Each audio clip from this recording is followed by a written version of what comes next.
Jemi sërish në A2 Puls për të vjuar tani me një tjetër bisedë. Zhvendosemi në Kosovë me zhvillimet politike atje, të cilat tashmë janë përqendruar tek zgjedhja e kreut të ri të shtetit. Janë zhvilluar dhe takimet e para nga ana e kryeministrit Albin Kurti me kreun e PDK-s Bedri Hamza, një ditë më parë me kreun e Lidhjes Demokratike të Kosovës Lumir Abdigjiku. Unë kam zotin me një bisedë online, jo në studio, zotin Haki Abazi, ish deputet në Parlamentin e Kosovës. Përshëndetje zoti Abazi, faleminderit që jeni në A2 CNN.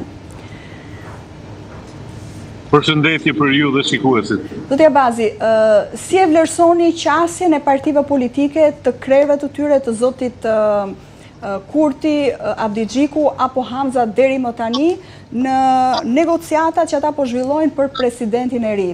Ka realisht vullnet apo secila palë po fiton kohë? E vërteta është që situata në marrëdhënia ndërmjet partive politike në Kosovë është jo ekzistente. Do të pasim më shumë se një vit e gjysmë të stagnimit plot të konsolidimit të institucioneve, parlamentit. Kurti ka krijuar një moment tjetër politik i cili sikur edhe në të kaluarën bazohet në një farlloj autokracie të gjithë procesit. Viktima e kësaj radhe është Vjosa Osmani, qartazi, do të thotë ai ka përdorur zonjën Osmani për të realizuar qëllimet e tija politike duke përcaktuar një datë të pafavorshme për ditën e zgjedhjeve.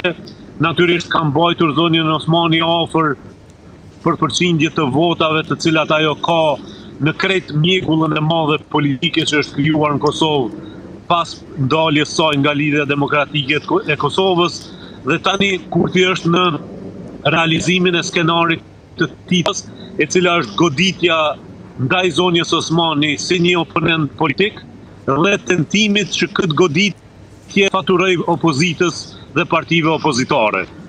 Mendoj që janë dy skenare të mundshme këtu, të cilat po i punon Kurti. Njëra është që televisht zonjën Osmani për 4 vitet e ardhshme dhe rrjedhimisht do të lëshoj mbrapa gjithë makinerinë e tij të, siç e quaj unë, ushtrinë edhe policinë e Facebookut të tij për ta shkatëruar e denigruar personalitetin e saj.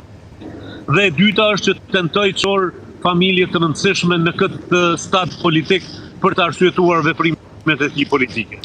Qartë, por si shpjegohet ose çfarë sinjali politik japin këto negociata apo gjithë situata me zgjedhjen e kreut të ri të shtetit, fakti që ende nuk ka një emër konkret, të diskutohet rreth një emri. Zonja Osmani e ka shprehur vetë dëshirën dhe vullnetin e saj për një mandat tjetër, por ndërkaq që lakohen emra nëpër media, por asgjë zyrtare nuk ka. Nga familja Jasharaj, emri i Hari Bajraktarit, i cili e ka përgënjeshtruar në një status që nuk ka asnjë ambicie për të qenë kreu i presidentit të ri të Kosovës. Pra, përse nuk ka emra,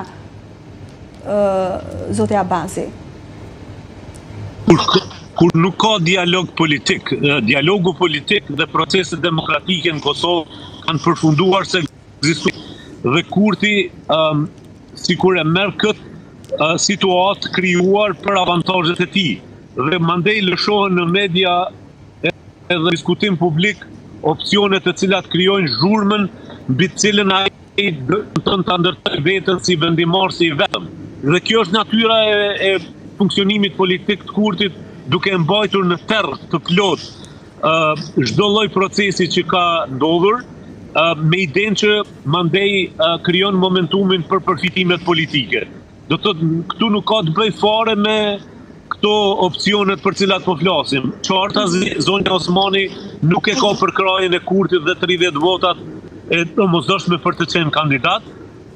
Zoti Hari Bajraktari është emër të cilin e kanë futur këtu aty më shumë për të krijuar, si themi, defokusim të çështjeve dhe të problemit me Vjosa Osmanin, e tradhtin, nëse mund ta quajmë qartazi tradhtin e madhe që Kurti ka bërë Osmanit në këtë projekt sjellur deri në këtë moment dhe duke hudhur plotësisht në terr e diskutimit mes tij dhe saj, dhe në njëjtën kohë në i ka glabëruar partinë politike Guxo, e cila sot ka diku 8 deputet, për brenda duke lënë komplet pa fuqi politike në kuptimin e strukturave.